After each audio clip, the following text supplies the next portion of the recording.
morning, guys. How is everyone doing today?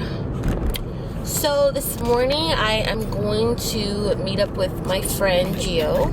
We're gonna go grab some food and we're gonna be having some serious talks about, you know, the way to financial freedom. What does financial freedom look like to you? Because financial freedom to me looks like never having to pay another bill again in my life. I'm kidding, that's not realistic, but he is well on his way to becoming a millionaire. So I'm gonna pick his brain a little bit and figure out what I can do to kind of start a stock portfolio, if that's something that I would be interested in doing. I know that he's well versed in finance topics, I guess you would say. So I'm just trying to pick his brain, figure out how I can, you know, get like him a little bit.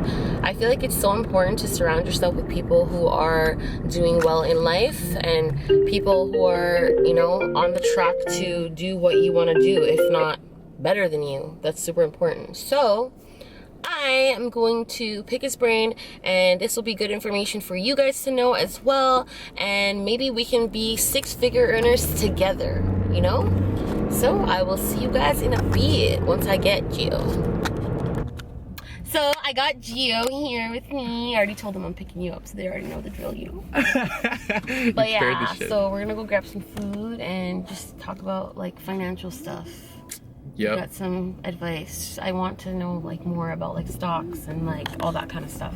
I actually want to like purchase some stocks, but I have no idea what the fuck I'm doing. And I know I kind of always ask you about it, but we always say, oh, we'll talk about it later. We never actually talk about it. So fill me in. So honestly, you just how do you purchase a stock? How do you purchase a stock? You just open up a broker account, any broker, your bank, your whatever, like an outside broker. You can get a broker from your bank. Yeah, you can open up a broker account with your bank. You have to see a financial advisor. No, you can just tell them you just want like you just want to buy stocks, and they'll open up an account for you. Oh, okay, so it's a special account. Yeah. So it is a special account. You can open up a TFSA. That's what I would start with. Just tax-free savings account. So anything you make, at least it's tax-free. So you can take it out. You don't have to pay taxes on it. Anything you make in it, even if you make $1 million, is all tax-free. Okay. But you have a limit to how much you can put in there. So you can't make unlimited money. It's like, it's above 50K now. I think it's around like 66-ish. I don't know exact number, but every year it goes up by 5,000. You can always add another 5,000 every year. Okay. So when you open up the account, what do you do after that?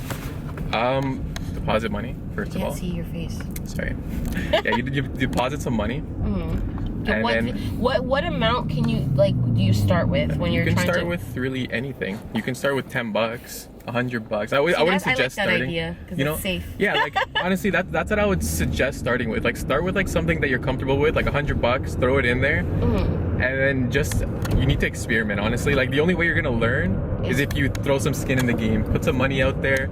Is that like a financial term, skin in the game? And that's like, you can use that term with anything. Like, I've never heard anyone really? say that before. No, it's like old white man talk. Smart people talk. Yeah.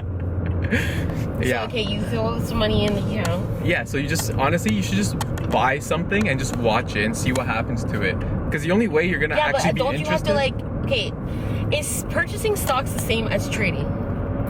No, because trading, you're consistently watching the market. That's the Forex nonsense. Right? You can trade in stocks, you can trade in crypto, you can trade in But with Forex. stocks, you just purchase it and just let it sit there. You don't have to. You can buy and sell. You can some people will buy buy stock, they're expecting it to go up 10% in a day or something and sell it the same day to make whatever a profit. But so have you I guess withdrawn any money out of your stock account, or do you let it just chill there? I've taken some money out because I bought the condo and I needed some money to put as a down payment. But other than that, I just pretty much let it grow. Unless I absolutely need to take the money out, then I'm not going to touch it. Yeah. Okay, so what's the average profit that you can make on a stock in let's say a day? Or really honestly, there's no really average. Like you just have to, you're buying a company essentially. So you have to understand you need to understand what you're buying first of all. So if you want to buy Apple, for example, you already know what Apple sells. They sell the iPhone, the iMacs. How are they going to make money? Do you think they're going to grow over the years? How much do you expect them to grow in the next, let's say, 5 years or so? So would Apple be a good stock to purchase? I think so. It's like one of those companies that is not going anywhere. Yeah. You know what I mean? They might not grow 100% it might take you like, you know, a couple years to 2x your money or 3x your money, but it's a safe, it's a safe bet. Somewhere. Yeah, exactly. So what stocks do you own? Like, what are some that you own? Well, Tesla. I own Tesla. Isn't Tesla stocks expensive? Yeah, like. So how much do you have to put in for that? Is there like a standard amount? Yeah, one share is like, right now it's like around $700. For one stock? Yeah. Okay, so what's the payoff for that? Like, I know that stocks fluctuate, but like there's no like, there really isn't like a payoff just for buying it. You're literally buying it in the hopes that it's gonna grow in value. But if it doesn't, you lose your $700. No, that you won't lose the full amount. Like, it could go down 10%, and then you might take out like $650 or something. You know what I mean? Like. So then you're not gaining anything. What's the point of that? Well, that's why you have to do your research and figure out what's a good company to buy. What do you think is gonna grow in the next whatever, depending on how long you expect to hold it. Some people like to hold stocks for a year, 3 years, 5 years, 10 years, whatever it is. Depends on you. Yeah. Like, you had to figure out like how you want to invest your money first of all, and like how long you plan on leaving it in there, and like what your goals are. Like, how much what do you want this stock to get to before you actually sell it? Yeah. You know what I mean? Like, so like you need to set yourself like a limit. Like, let's say Apple, it's like 130-ish right now. Let's say like, to purchase the stock? Yeah, to buy one share. Okay. So let's say you want to like 2x your money. Right or left? Left. Okay. Like, you need to set yourself like once it hits $200, I'm gonna sell, kind of thing, or else you're gonna hold it forever. So when you choose to sell a stock, what does that look like? What's that process look like? Literally just a button that says sell. You just click it. And who are you selling it to? Somebody in the market. There's millions and millions. So of millions of people. random people are buying your stock. Yep. There's like millions of transactions going in every day. So. But why would they want to purchase your stock? I'm confused. Because somebody might just want to own the stock. Okay, let's backtrack. Okay. So you said, like, let's say a stock is like $700, right? Sure. Am I selling it back at $700, or am I waiting till it goes up and then selling it?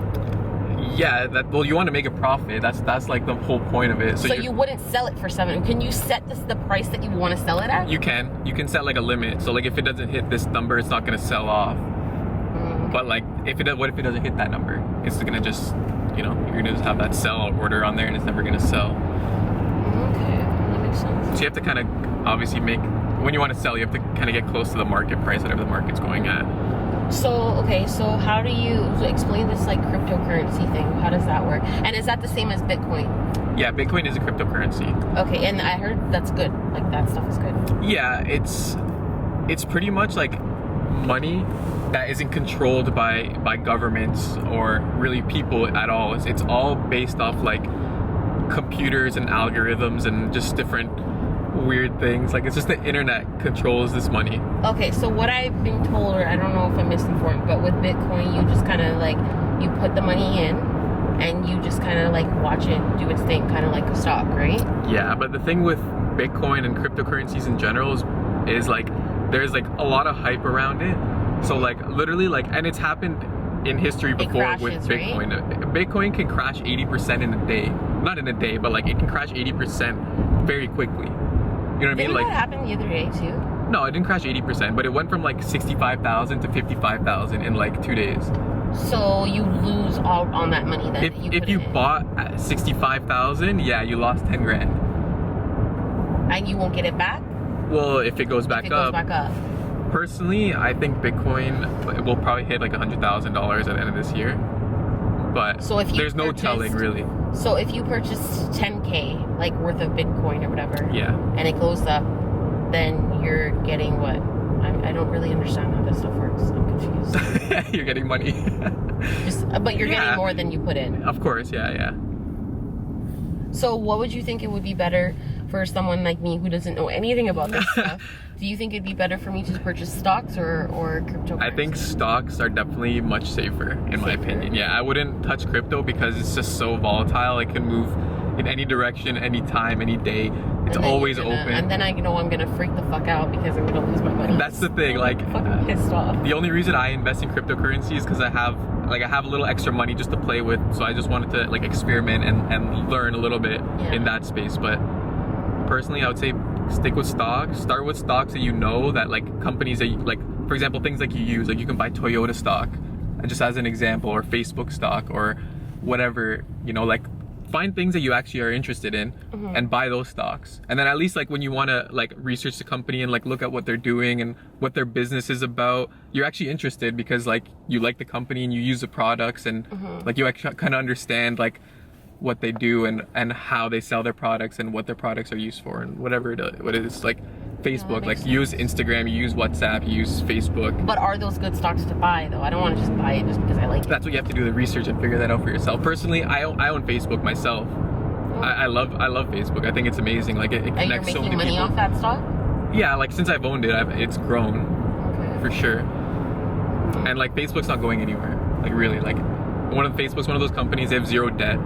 They have like it's very little risk because all their money is like free. Like all their money is ad money. Okay. So really like they just have to operate their So with their cryptocurrency, do you have to go through the same process of going to the bank? Left? Yeah. Of going to the bank and stuff, or is it? You can just open up online, through an app.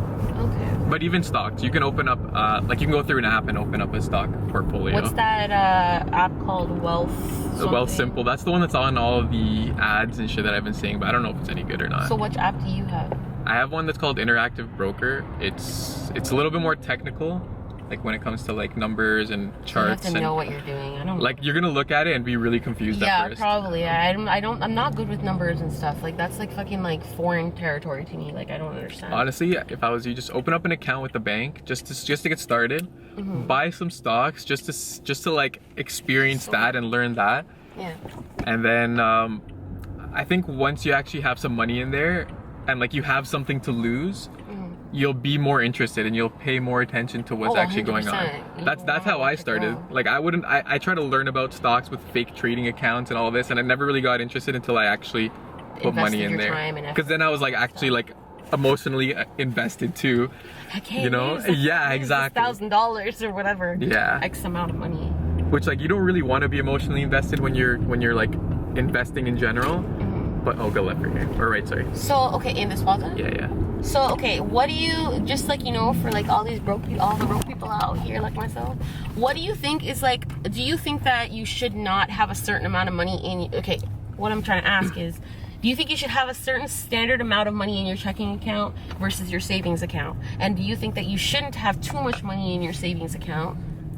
Yeah, honestly, I don't think you should really even be saving money. Like I think you should have money as an emergency fund, maybe like a couple grand that like if something happens, you have like 6 months backup just in case anything happens, or like a couple months. But you don't think that it should just be sitting there. You want the money to kind of work for itself. Like yeah, because you're losing money technically every year with the appreciation.